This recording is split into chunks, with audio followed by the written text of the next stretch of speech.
We continue to learn Chapter 3, Vector Spaces, Section 6, Row Space and Column Space. Now Part 2, Linear System. We consider the consistency theorem for linear system using the column space of this matrix A. So we first have the theorem 1.3.1. A linear system AX equals B is consistent if and only if B can be written as a linear combination of the column vector for A. We know this theorem before, okay? Because AX equals B, A times X can be written as X1 times the first column for A plus T plus Xn times the last column for A. So of course, it is solvable, it is consistent if and only if B can be written as a linear combination of the given vectors in the column vectors of A. Okay, and now we have this theorem 3.6.2. A linear system AX equals B is consistent if and only if B is in the column space of A, because now we define the definition of column space of A. The column space of A just are the linear combination of the column vectors of A. Okay. We just use this expression to explain this. Because A times X, the left side, can be written in this form. So X1 times the first column of A plus X2 times the second column of A plus T plus Xn times the last column of A. Okay, so we can write B as X1, this scalar, times the column vector plus X2 times the column vector plus T plus Xn times the last column vector for A. So B can be written as a linear combination of this given n vectors, and that is B is in the column space of A. And if B equals 0, we let B equal 0, then this one is a homogeneous linear system. And the linear system will have only the trivial solution x equals 0 if and only if the column vectors of A are linearly independent. Okay, so if you choose special B as a 0 vector, so this one means you consider the linearly independent or linearly dependent of the given n column vectors of A. Okay, if you can only find the trivial solution, only the 0 solution, this means the column vectors, they are linearly independent. Otherwise, they are linearly dependent.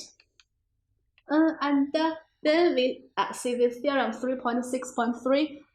Let A be an n by n matrix.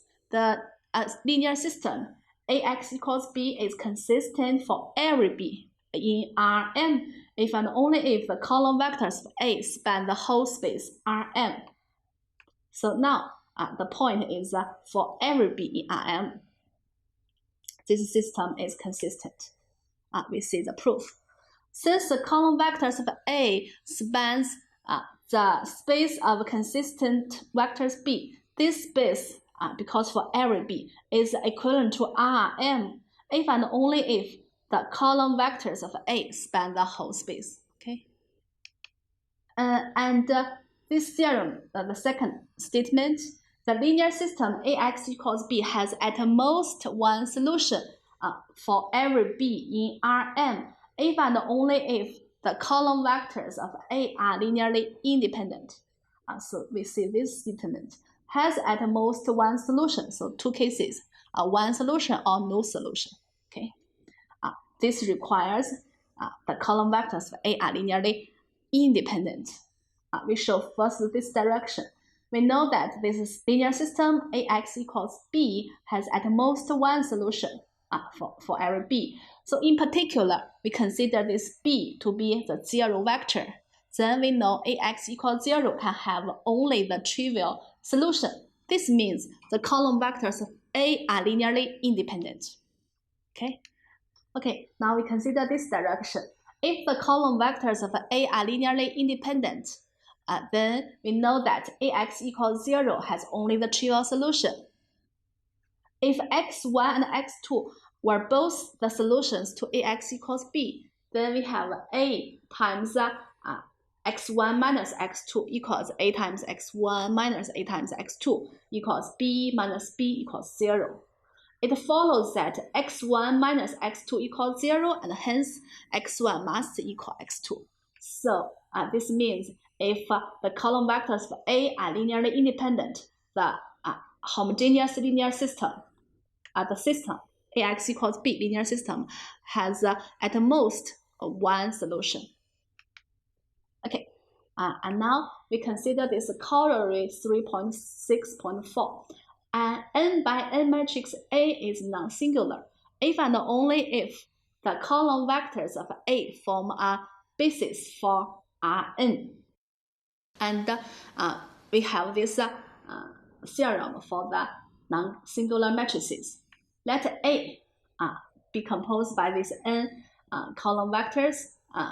It's a square matrix.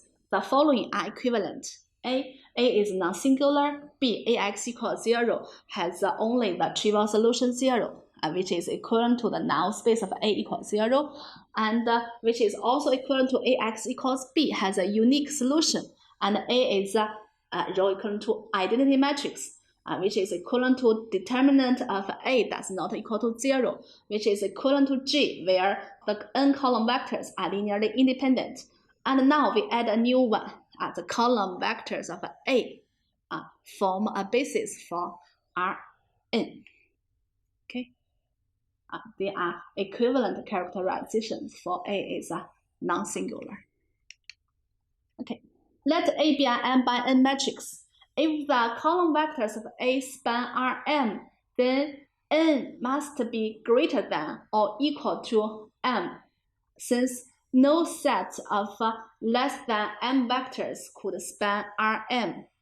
Okay, and if the columns of A are linearly independent, then n must be less than or equal to m, since every set of more than m vectors in Rm is linearly dependent. Okay, so these are some characterizations. Okay.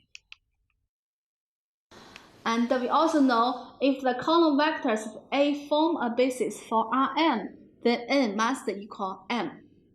And if the column vectors of A span Rm and are linearly independent, then column vectors of A form a basis for Rm, and n must equal m.